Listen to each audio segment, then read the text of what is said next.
Well, my name is Dale Sherman. I'm the author of the new book about Kiss called The Kiss Back, and that will be out in stores and online through online stores, of course, in fall 2012. And the book, of course, is about all that's left to know about the hottest band in the land. And as you can see here, we're going to be talking a little bit with Bill Starkey, who wrote the introduction to the book and also wrote a brief chapter about how the Kiss Army started. And as you can see here, I got my notes on the clipboard. So I got everything set here to ask some questions. But for the most part, and to mention early in the book, the purpose of the book really is to go over types of topics that members of the Kiss Army usually discuss at the bar after a Kiss Expo. The type of thing that commonly gets missed in other biographies and reference guides about the band. And I think this podcast is a chance for us to talk about the band, and a good chance for the two of us who have been involved in fandom for a very long time. Of course, Bill forever basically with Kiss, and myself early 80s. And just talk about a few things we know about the band, about fandom and things like that. So Bill, now you give the story in your foreword about how the Kiss Army really got created. And it's a great story, but I'd like to leave that for readers to find out on their own. However, I am curious to know what attracted you to become a fan of the band in the first place. Well, I was a fan of a lot of the rock and roll acts as a teenager in the Midwest, from the early 70s, from the Beatles to Alice Cooper. But I was also a fan of the glam rock English bands like Slade, Mott the Hoople, Bowie. And for me, Kiss was the band that brought all the best qualities of all my favorite bands together as one.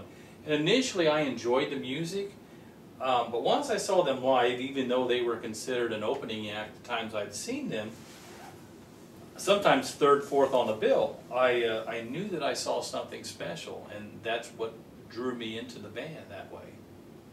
Okay. I think for myself, just to give you my side of it, I think a lot of it that drew me to the band was dealing with just not only the music but also the visual side of it. As a person who kind of like Paul Stanley, in a sense, a lot of people didn't know this until very recently about Paul having a hearing problem. I've had hearing problems as well most of my life. And so I've always been more attracted to the visual side of bands like Alice Cooper, Meatloaf, Queen, things like that. And I think that may actually point a bit to why Paul himself is probably more involved with kind of a visual look to things. You think? Yeah, definitely. Image is very important to the band, and how they look, and in the uniformity of the band and all that. Like I said, they were brought together all the qualities I saw of all the other bands. It wasn't a hodgepodge of musicians. They were very uniform look about them. And I think that a lot of the visual stuff does play into what makes the band kind of bigger than life and more interesting. But it is kind of a catch-22 in a sense, because we as fans also have to fight against those who say, well, it's just because of the visuals that you're interested in. Right. Now we'll talk a little bit more about the Kiss Army here.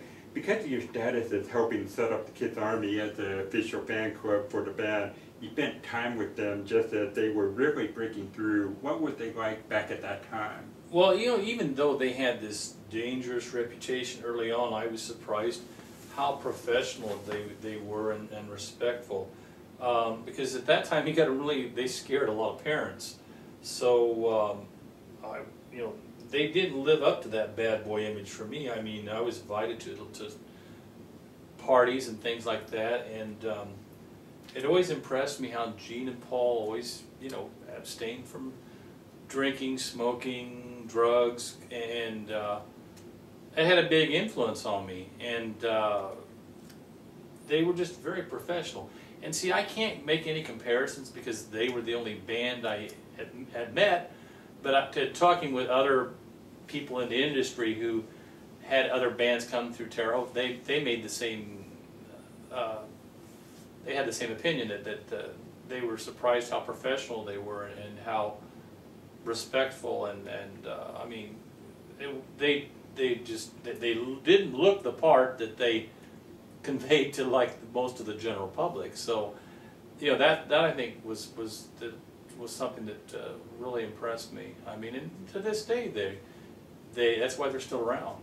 You know, I mean, they didn't fall into the pitfalls that happened to rock stardom. Now, of course, there were women everywhere, but you know that didn't do them in. So you know.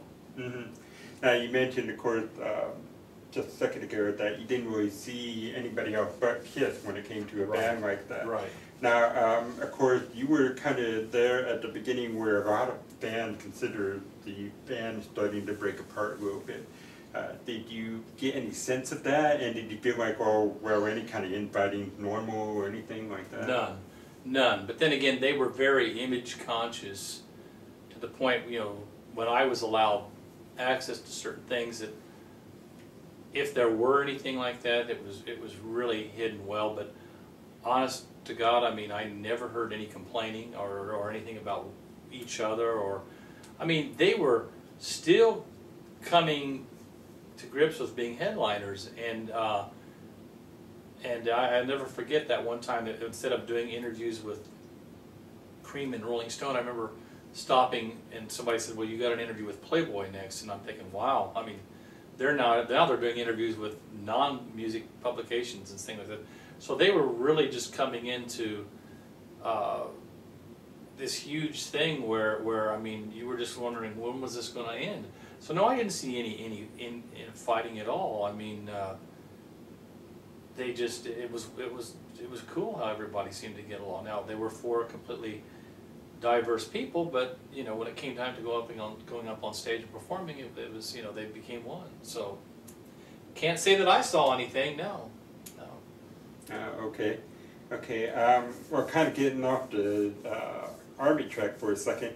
Now, in the book, I spend a chapter talking about the Kiss merchandise. Right. The stuff that came out in the 70s. And of course, that's another factor that fans tend to go back and forth on. Like, well, you know, maybe that helped them get better known household-wise.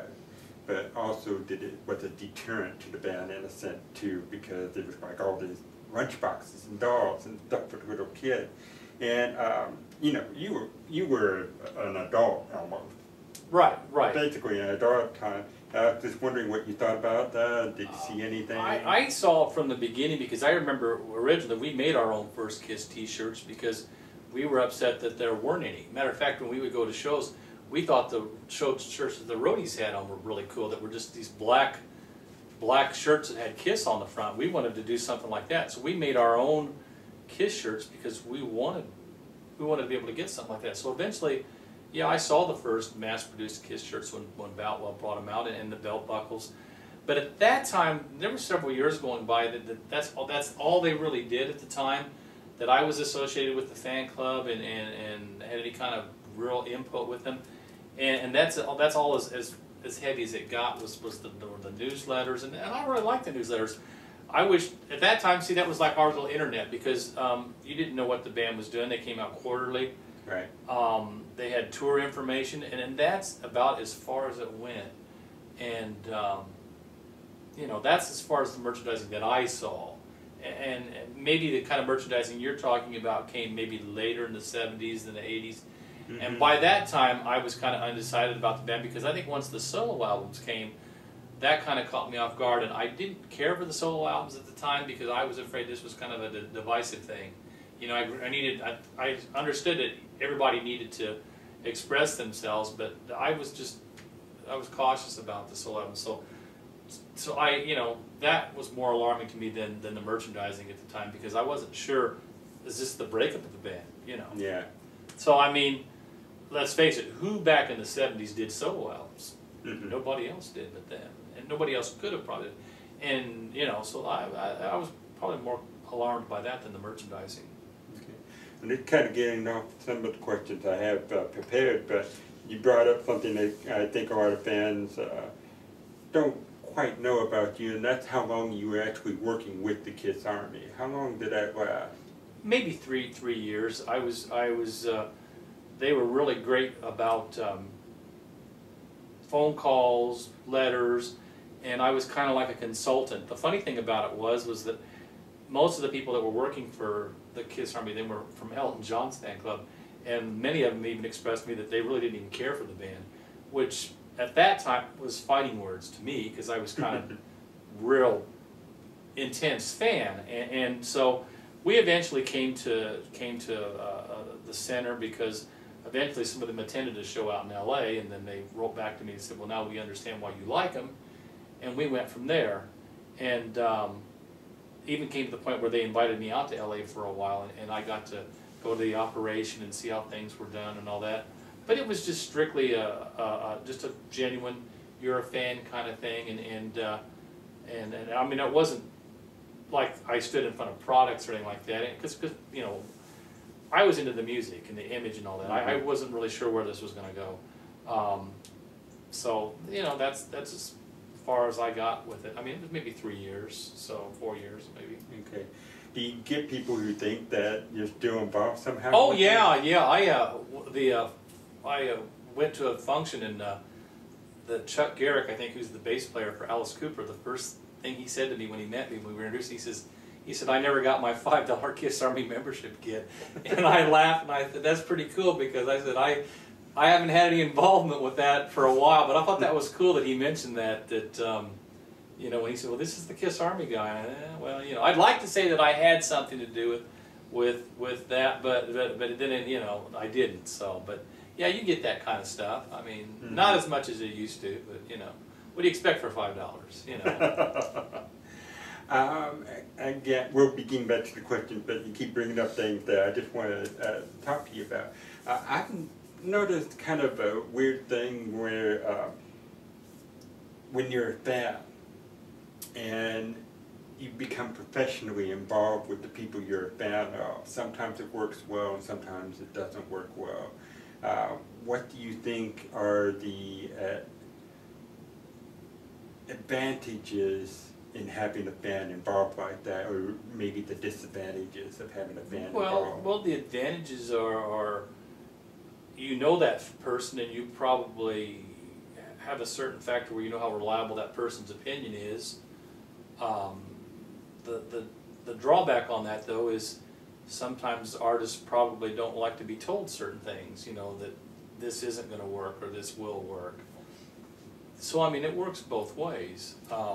I will say this much, it's funny about the KISS world, when fans have been involved in projects, even if KISS probably didn't want them to be involved, it's turned out for the better, because, I mean, the two guys that are in the band right now, Eric Singer and Tommy Thayer, were KISS fans first. So now you look at their contributions to KISS, I think that's been pretty darn, you know, I mean, so, and that's just the first two things that come into mind is, you know, they were fans first, and now look at their contributions to the band. So, you know, hey. And somebody like Spiro also. Oh, yeah, Spiro. I mean, these people, you know, have made great contributions, and I think that if anything, the band should maybe be at more ease about that. That, you know, there's a lot of us that would kill for the band, you know, and so we, you know, it's a funny way to look at it, but you know, of course, fans can turn on you too, and I'm sure that that's what they could say, and so you got to be cautious about, you know, how you're dealing with it, but you can't deny sometimes when a fan wants to show their love for a rock group, you know, how beneficial it may turn out for the band. Okay, now we'll try to get back to some of the things that I kind of planned here.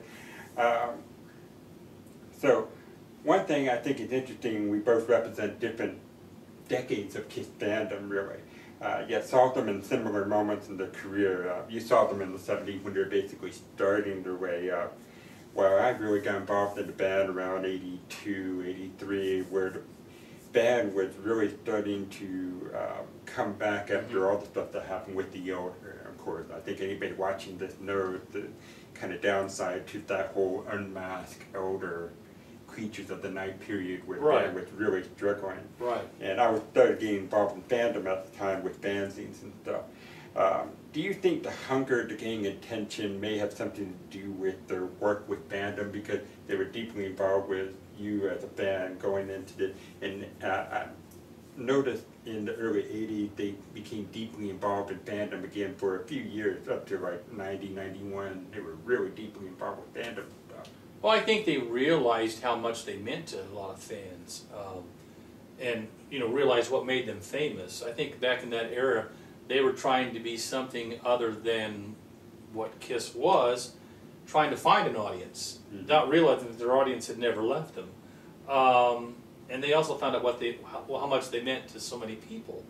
And I think that's one of the reasons why they're still around, because of that connection they've made with certain fans, whether they've signed an autograph at an airport or at a meet and greet or somewhere. They've made that positive, connection that they've probably made a fan for life. So, yeah, I think back in that era, that helped them realize, like they knew that the makeup's what made them famous, or that made them famous, or this made them famous, and they listened to their fans. I think that helped. I mean, that was probably a awakening of some sorts.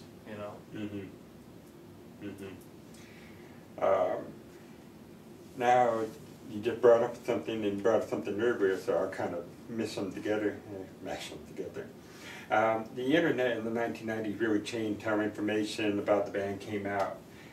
Like you were saying earlier, you did the little newsletter, basically a thing where, like, here's what they're going to be playing, they might be working on a new album. Right. And I remember in the early days of the internet, mid-90s, where Gene actually was trying to get involved a little bit with the KISS Nation thing. Some of the fans out there might remember the KISS Nation whole thing that's going on. Gene would sometimes do emails and get kind of sarcastic and have to remark back that, even if you weren't much of a fan, it's kind of like, I'll give the guy a break. Right.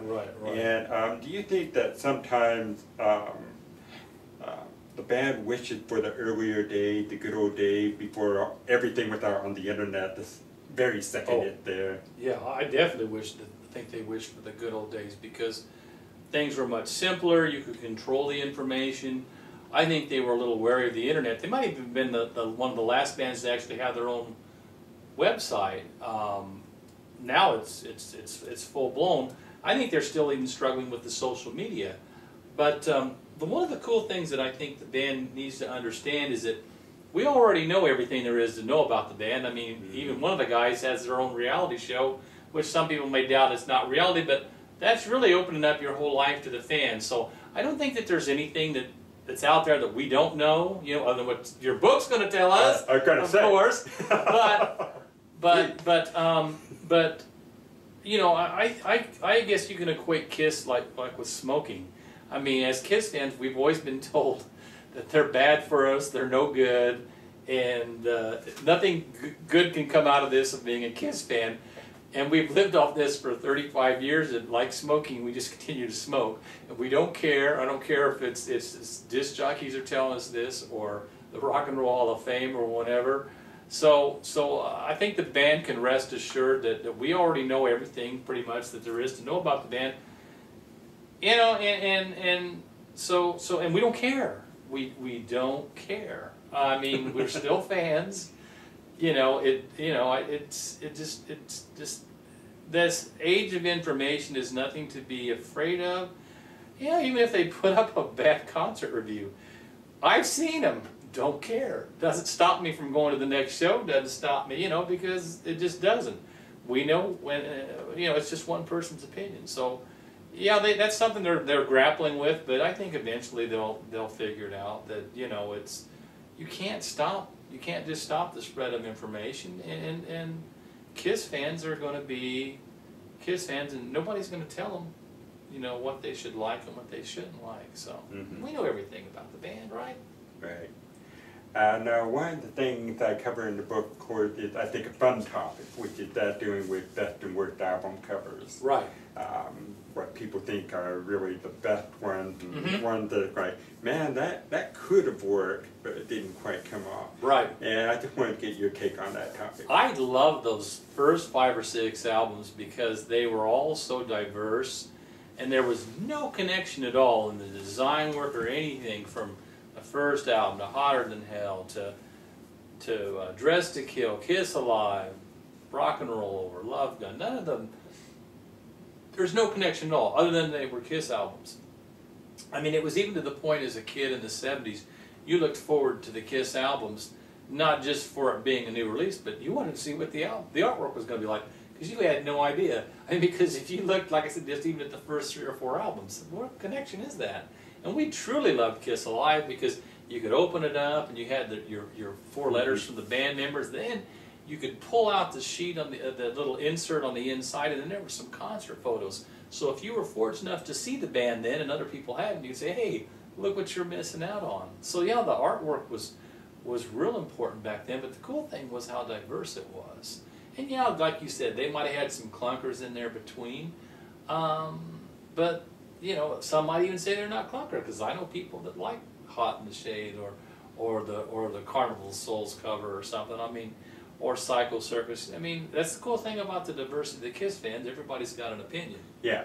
So, you know. That's true, that's true. While working on the book, I was thinking, you know, I'm going to talk about the cover and say that people don't like it, and there's going to be people who are going to say, you But don't I know like what you're talking about, because I love that cover. I love it, right. And what can you do? But that's the whole point, in a sense, of some of the stuff in the book. Because that had been a period where they were introduced to the band. You know, like you said, the era that you were introduced to the band as, if it's going to mean more to you, I'll never forget getting that first album and how that meant to me, and then getting Hotter Than Hell, thinking, right. What the, and then getting Dressed to Kill, and you're like, what direction are these guys going to? I mean, there's a Japanese cover, then they're dressed in suits. What's going to happen next? And then in September, when Alive came out, I just flipped. I said, oh my God, because really, who ever heard of doing a live album in 1970? Right. Nobody. I mean, there wouldn't have been Frampton Comes Alive if Kiss Alive hadn't been out. I mean, you just didn't do live albums. Right. So, I mean, for me, that little era was because I saw from the beginning to the end there, or not to the end, but to the top, and those were special to me. So, you know, the album artwork was very important. Yeah. Yeah, I think it's chapter. It was a chapter when I was asking fans online for responses. I think I got the most response out of it, because first off, everybody had their favorite, but everybody definitely had their least favorite, and everybody wanted to talk about exactly what they hated in that one. Right, and that's what's cool about the Kiss fans is that stuff. And who's to say who's right? Nobody. It's just your opinion. It's like, I'm sitting here, this is my opinion, you know. Yeah, yeah.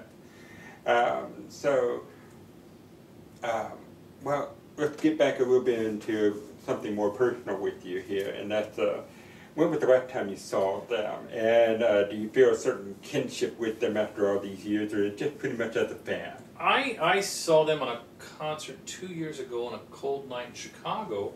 And then 3 weeks earlier, on a very hot night in Indianapolis, and it was kind of neat. We were at the Indiana State Fair, and I was just happened to be in a line, and they were walking to their meet and greet, and Tommy turned to Paul and said, "There's Bill over there." And Paul broke ranks and walked all the way over to just personally shake my hand, and I just was floored. And you know, the fans behind me just that made it for them as well, you know. And then I said, you know, thanks, and he walked on his way, and then Gene stopped and he bowed and said, "You're the man." And I thought, no, you're the man. You know, I'm just a fan. and then he walked on, and you know, that made it for me. I mean, I could have cared less what happened the rest of the night. You know, so yeah, that kind of stuff that happens is great. And you know, they keep a safe distance between themselves and the fans, and that's probably, you know, just as well. But like I said, they know me and I know them, and you know, it's still an honor to still be connected with them 35 years, you know, going. I never dreamed we'd still be talking about this, you know. You know, life goes on, But as long as people continue to want to hear about it, you know, great. So, but yeah, I do feel a certain kinship, and they've influenced me in a lot of different ways. Like I said, not only just with Paul and Gene, with the fact of even though they were rock stars, they didn't act like it, you know, and their work ethic was always influential to me, because I don't feel that they ever do things halfway. They do, you know, people may not necessarily agree with how the thing may end up, but you can't say they didn't go into it full, you know, 100%, because that's what they wanted to do. So yeah, their work ethic's always been influential to me.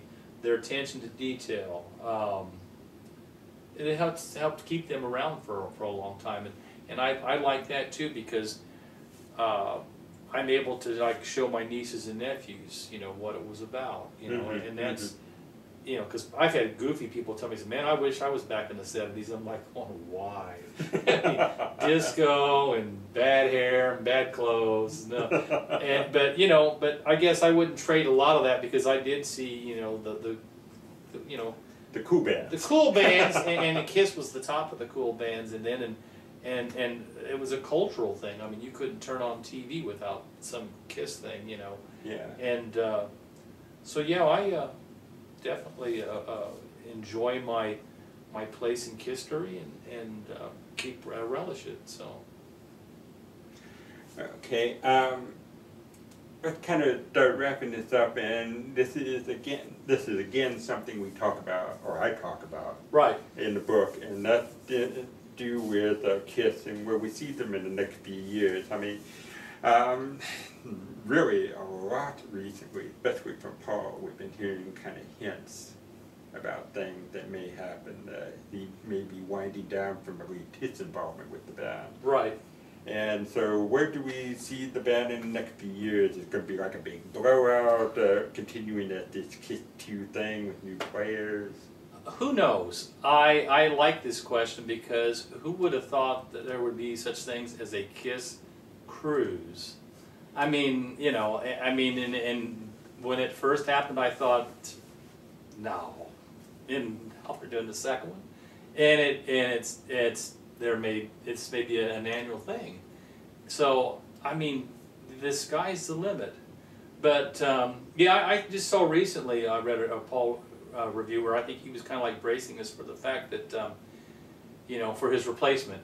And all I can say is, for me personally, it would be a hard thing for me to buy, because he's irreplaceable, Gene's irreplaceable, and this isn't to say that Peter and Ace aren't irreplaceable as well, because they have been, but it took a lot of us a long time to get over it.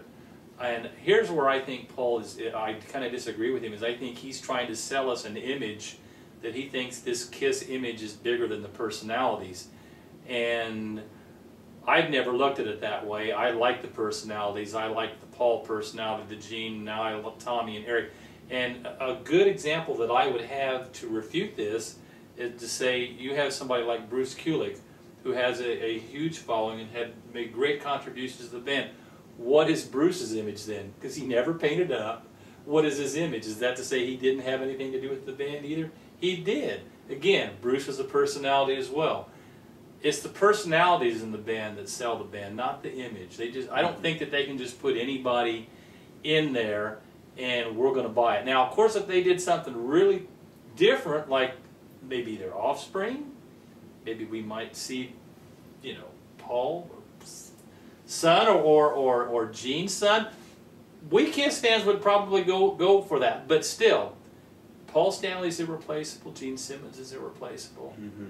And Tommy and Eric are doing their thing too, but I don't look at them as the Catman and the Spaceman. I know them as people as well, and I see them as people. And it's the personalities that move this band, not the images. Right. So I disagree. I mean, and I don't know where he's going with this, and I don't know. And you know, I have no allegiance to anybody in the band. I've always told people that. That's why I've never painted up or any of that kind of stuff. And I don't have anything against it. It's just I just don't feel like, you know, I like the different guys in the band for different reasons, and they're just not replaceable, you know. I keep getting the impression some fans seem to think that this is going to be like, oh, well, the 4 guys who will do the KISS show. If this were the case, if it was just Image, wouldn't every KISS tribute band out there right now be laughing all the way to the bank? And I don't think they are, and that's not anything to put the tribute bands down. They do great. I know some great people. I mean, Mr. Speed and I are real tight. Yeah. They're awesome guys, but they work really hard at doing what they are, and if it was just the Image, wouldn't the KISS tribute bands be higher up? Because it's the Image too, and they do a good job. Right. But that's why I keep getting the impression from what Gene and Paul are saying in these interviews that they're not thinking just along a tribute band level, but a group of guys who are actually doing like new material and stuff like that. And I just don't know if that could work or not. I don't know. I don't know what they're bracing this for, but you know, it's funny because I really enjoyed Paul's solo tour, and I thought to some degree he would probably say that's different than KISS, but I thought it was KISS, but it was a different side of KISS that I enjoyed. I mean, and I really thought that was cool. A lot of the numbers that they did, a lot of the way they did it, the keyboards, the band. I mean, to me, it's always been about the music. We didn't start the KISS Army. We didn't start the KISS Army because they wore costumes. We didn't start it because of the pyro. We started it because of the music. It was getting the music on the radio. And so I guess Image wasn't that big a deal to us. So, you know, I don't know. I don't understand it, but let's hope not. You know, I mean, Paul McCartney's what, 70 now? I mean, so you know, we got 8 to 10 more years of this. I mean, KISS is inspirational in other regards for me in this way, and I'm 55 years old, and when I have trouble getting up out of bed, oh God, I don't want to go to work today. I'm thinking, well, you know what? They probably don't want to have to go to tour either again, and they're on a real strenuous tour right now. Hey, they can do it and still look good doing it. Yeah. Why shouldn't I be able to go do my job? You know. Well, we started off talking about KISS and Image, and I think we ended up talking about KISS and Image. So I think it's a good place to kind of wrap things up. Okay. As we said before, this is to do with the KISS Back book, which is out in stores and online through the stores there, and brick and mortar stores, of course. And it's 356 pages of different kind of topics that fans might talk about but don't get a chance to really see covered in other places. And of course Bill wrote the introduction and talked a little bit about how the KISS Army really came about, and I appreciate you coming out here and talking to me and helping me out with the book trailer as well, no matter how goofy it was. I was privileged. It was an honor. When it's about the fans and KISS fans, hey, I'm all for it, you know. So thanks for being for asking me to be a part of it. But thank you.